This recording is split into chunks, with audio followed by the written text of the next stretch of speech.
Hello welcome back to Bio Easy learning.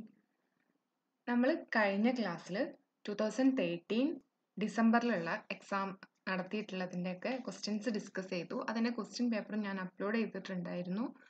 കാണാത്തവരുണ്ട് എന്നുണ്ടെങ്കിൽ ഞാൻ link description ബോക്സിൽ കൊടുക്കാം. സോ ഈ ചാനൽ ആദ്യമായിട്ടാണ് കാണുന്നത് എന്നുണ്ടെങ്കിൽ ലൈക്ക് ചെയ്യുക, ഷെയർ ചെയ്യുക, സബ്സ്ക്രൈബ് ചെയ്യുക. ഈ ചാനലിൽ ഞാൻ ഇപ്പോൾ ഡിസ്കസ് ചെയ്തുകൊണ്ടിരിക്കുന്നത് നമ്മുടെ സെറ്റ് എക്സാം, ബോട്ടണി എക്സാമിൻ്റെ പ്രീവിയസ് ഇയേഴ്സ് ക്വസ്റ്റ്യൻസും റിലേറ്റഡ് ആയിട്ടുള്ള ടോപ്പിക്സുമാണ്. അപ്പോൾ നിങ്ങൾക്ക് വേണമെന്നുള്ള ടോപ്പിക്സ് ഒരുപാട് പേര് കൊടുത്തിട്ടുണ്ടായിരുന്നു. അത് റിലേറ്റഡ് ആയിട്ടുള്ള നോട്ട്സും വീഡിയോസും അപ്ലോഡ് ചെയ്തിട്ടുണ്ടായിരുന്നു. ഇനി നമുക്ക് കുറച്ച് ദിവസം കൂടിയേ ഉള്ളൂ. നോക്കുകയാണെങ്കിൽ ഒരു ജൂലൈ മാസം മാത്രമേ നമ്മളുടെ കയ്യിലുള്ളൂ. പിന്നെ ബാക്കി അറിയാലോ, ഓഗസ്റ്റ് 14 എക്സാം എന്നുള്ളത്. അപ്പോൾ ആ ഒരു സമയം നമ്മൾ മനസ്സിൽ കണ്ടുകൊണ്ട് തന്നെ പഠിക്കുക. പേപ്പർ 1 വേണമെന്നുണ്ടെങ്കിൽ നിങ്ങൾക്ക് കമൻറ്റ് ബോക്സിൽ പറയാം കേട്ടോ. ഓക്കെ, പേപ്പർ 1 ഡിസ്കസ് ചെയ്യണമെന്നുണ്ടെങ്കിൽ.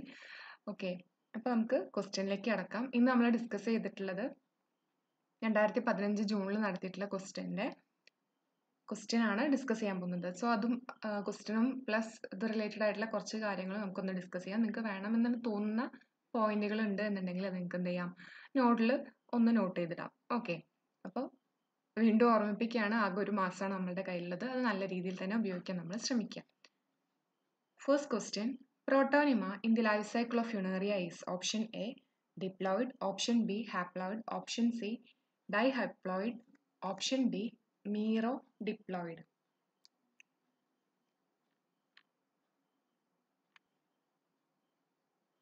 Answer option B haploid. നമുക്ക് എന്താണ്, ഒരു minute,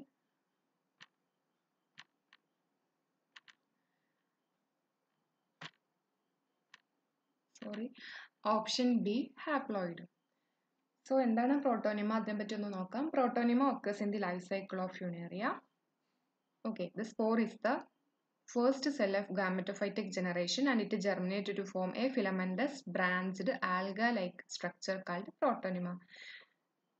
And it give rise to new plant. അപ്പോൾ ഇതിൻ്റെ സ്പോർ ജെർമിനേറ്റ് ചെയ്ത് ഫോം ചെയ്യുന്ന ഗാമറ്റോഫൈറ്റിക് ആയിട്ടുള്ള ആ ഒരു ഫിലമെൻ്റസ് ബ്രാഞ്ചഡ് ആയിട്ടുള്ള സ്ട്രക്ചറാണ് പ്രോട്ടോണിമ എന്ന് പറയുന്നത്. അപ്പോൾ സ്പോർ ജെർമിനേറ്റ് ചെയ്ത് ഫോം ചെയ്യുന്നതുകൊണ്ട് തന്നെ എന്തായിരിക്കും, ഹാപ്ലോയിഡ് ആയിരിക്കും. രണ്ടാമത്തെ ക്വസ്റ്റ്യൻ നോക്കൂ. Spore dispersal in moss is made possible by option A columella, option B operculum, option C peristome teeth, option D none of this. Answer option C peristome teeth. അപ്പോൾ അത് related ആയിട്ടുള്ള കുറച്ച് കാര്യങ്ങൾ കൂടി പറയാം കേട്ടോ.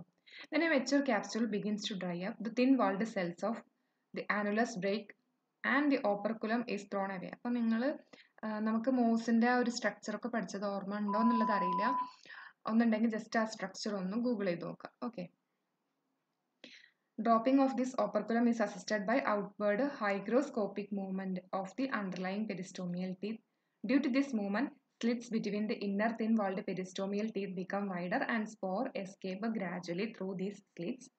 In a wet atmosphere, the wet peristomial teeth bend inward and thus closing the slits and prevent the escape of spores. The seta of this mature sporophyte also exhibit hygroscopic movement. In dry weather, by losing water, it twists and bend, thus helping the dispersal of spores. So ഇത് just ഒന്ന് ഈ ഒരു എങ്ങനെയാണ് ഇതിൻ്റെ working ഉള്ളത് എന്നൊക്കെ പറ്റി പറഞ്ഞിട്ടേ ഉള്ളൂ. അപ്പോൾ ഒരു ഹൈഗ്രോസ്കോപ്പിക് ആയിട്ടുള്ള മൂവ്മെൻ്റ് ആണ് കാണിക്കുന്നത് ഉള്ളത് മനസ്സിലാക്കി വയ്ക്കുക. Third question, cryopreservation of germ plasm is carried out using liquid nitrogen at the temperature.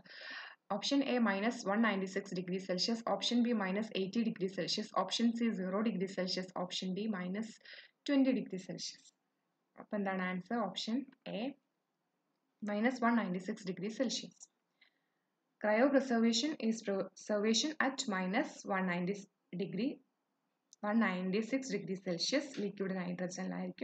It can maintain tissue culture, embryo, animal cell or tissue, spermatozoa indefinitely.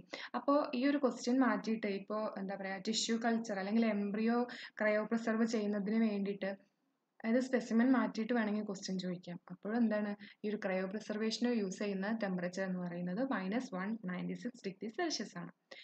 Endosperm in gymnosperm is option A pre fertilization product and haploid, option B post fertilization product and diploid, option C pre fertilization product and triploid, option D post fertilization product and triploid. ഈ ഒരു question മുൻപ് വന്നിട്ടുണ്ടായിരുന്നു. അതിൻ്റെ haploid ആണോ diploid ആണോ എന്നുള്ള രീതിയിൽ. Answer option A, pre-fertilization product and haploid. Endosperm of gymnosperm is a pre-fertilization tissue. It is basically the female gametophyte, hence it is haploid like triploid, haploid ആയിരിക്കും. ഓക്കെ, അടുത്ത question നോക്കൂ. Lichens living on rocks are called option A saxicolous, option B corticolous, option C terricolous, option D halicolous. ഈ ക്വസ്റ്റ്യനും repeat ചെയ്ത് വന്നിട്ടുണ്ട്, ഓർമ്മ ഉണ്ടോ എന്നറിയില്ല. അപ്പോൾ എന്താ ചോദിച്ചിട്ടുള്ളത്? ലൈക്കൺ, റോക്കിൽ ലിവ് ചെയ്യുന്ന ലൈക്കൺ ഏത് പേരിലാണ് അറിയപ്പെടുന്നത് എന്നാണ് ചോദിച്ചിട്ടുള്ളത്. Answer option A, സാക്സിക്കോളസ്.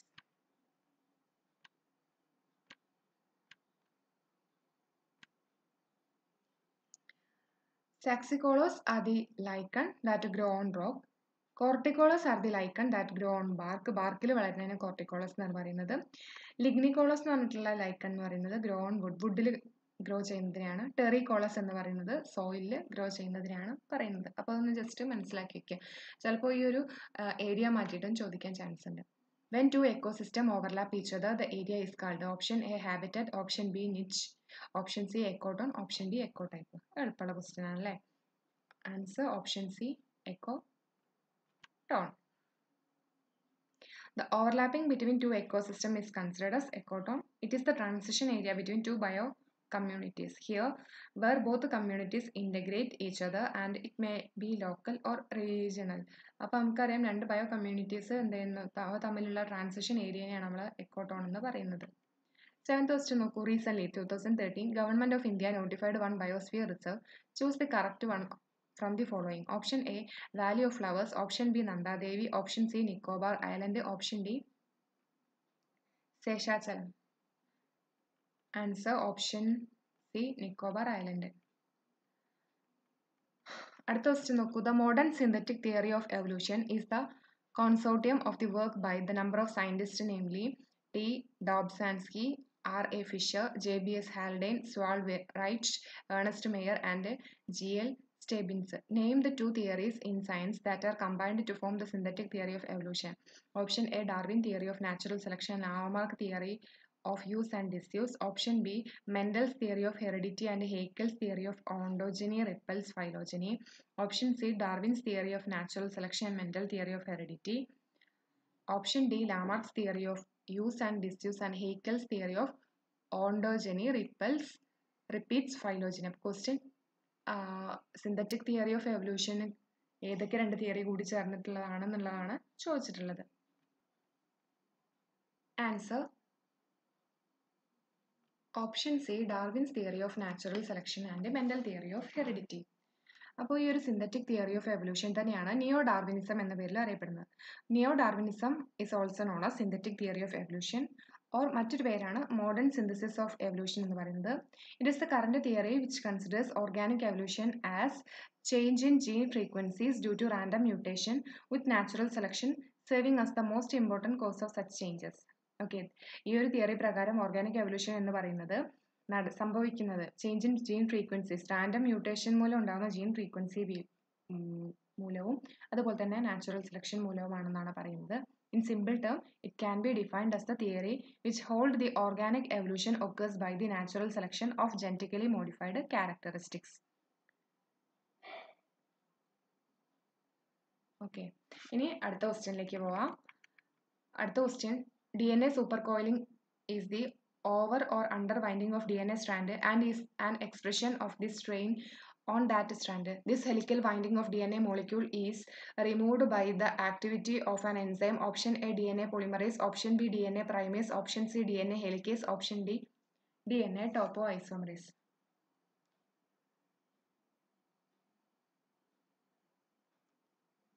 Answer option D, DNA topoisomerase. അപ്പോൾ ടോപ്പോഐസോമറേസ് എന്താണെന്ന് കൂടി നോക്കാം. Topoisomerase are enzyme that participate in the over winding or under winding of DNA. Okay, അപ്പോൾ നമ്മൾ ഈ ഒരു helical winding of DNA remove ചെയ്യുക അങ്ങനെയൊക്കെ നോക്കുമ്പോൾ ചിലപ്പോൾ ഹെലിക്കേസ് എന്നുള്ള ആ ഒരു ഓപ്ഷനിലേക്കൊക്കെ പോകാൻ ചാൻസ് ഉണ്ട്. പക്ഷെ എന്താണെന്നുള്ള ക്വസ്റ്റ്യൻ നന്നായിട്ട് വായിക്കുക. ഓവർ ഓർ അണ്ടർ വൈൻഡിങ് എന്ന് പറഞ്ഞിട്ടുണ്ട്. അപ്പോൾ ഇത്തരത്തിൽ ഓവർ ഓർ അണ്ടർ വൈൻഡിങ്ങിനെ ഹെൽപ്പ് ചെയ്യുന്നതാണ് topoisomerase. The winding problem of DNA arises due to intertwined nature of its double helical structure. And during DNA replication and transcription, DNA become overwound had the replication fork. ഒന്ന് just പറഞ്ഞു കേട്ടോ. ഇനിയുള്ളത് 10th question എന്ന് പറയുന്നത് ഒരു match the following ആണ്. അതായത് കുറച്ച് ലിസ്റ്റ് കൊടുത്തിട്ടുണ്ട് കോളം എയിലും ബിയിലും ആയിട്ട്. അത് മാച്ച് ചെയ്യാനാണ്. അപ്പോൾ ഒന്നാമത്തെ കോളത്തിൽ നോക്കാം. Population, biocoenosis, ecosystem, biome.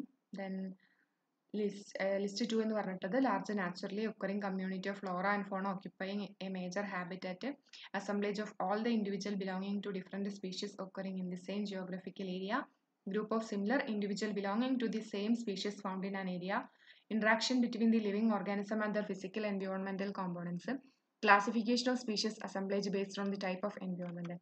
So ഇതനുസരിച്ചിട്ട് ഓപ്ഷൻ കൊടുത്തിട്ടുണ്ട്. ഇവിടെ ആൻസർ വരുന്നത് option A. Sorry, option C ആണ്. അപ്പോൾ നോക്കാം. A3 അതായത് population, group of similar individual belonging to the same species found in an area.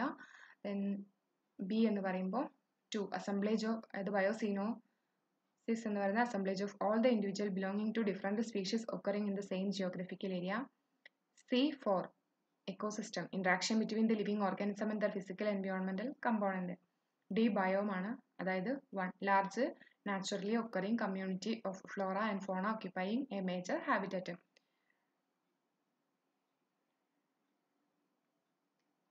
Okay, ഇപ്പോൾ ഈ ഒരു വീഡിയോയിൽ ഞാൻ 10 ക്വസ്റ്റ്യൻസ് ആണ്. ഇനി ബാക്കിയുള്ള ക്വസ്റ്റ്യൻസ് നമുക്ക് നെക്സ്റ്റ് ക്ലാസ്സിലായിട്ട് ഡിസ്കസ് ചെയ്യാം. Thank you. എന്നും പറയുന്നത് പോലെ തന്നെ ക്വസ്റ്റ്യൻസ് നിങ്ങൾ എഴുതി വെച്ച് പഠിക്കുകയാണെന്നുണ്ടെങ്കിൽ അങ്ങനെ നോക്കാം. നമുക്ക് മാക്സിമം എത്രയും പെട്ടെന്ന് തന്നെ ക്വസ്റ്റ്യൻസ് കംപ്ലീറ്റ് ചെയ്യാൻ വേണ്ടിയിട്ട് ഞാൻ ശ്രമിക്കാം കേട്ടോ. അതോടൊപ്പം നിങ്ങളും വർക്ക് ചെയ്യണം. പറയാറുള്ള പോലെ തന്നെ പേപ്പർ 1 വിട്ടു പോകരുത്. പേപ്പർ 1 ഇമ്പോർട്ടൻ്റ് ആണ്. പേപ്പർ 1ഉം പേപ്പർ 2 ഉണ്ടെങ്കിൽ മാത്രം തന്നെ നമുക്ക് ക്ലിയർ ചെയ്യാൻ പറ്റത്തുള്ളൂ. പേപ്പർ 1 ഡിസ്കസ് ചെയ്യണം എന്നുണ്ടെങ്കിൽ നിങ്ങൾക്ക് കമൻറ്റ് ബോക്സിൽ രേഖപ്പെടുത്താം. Thank you.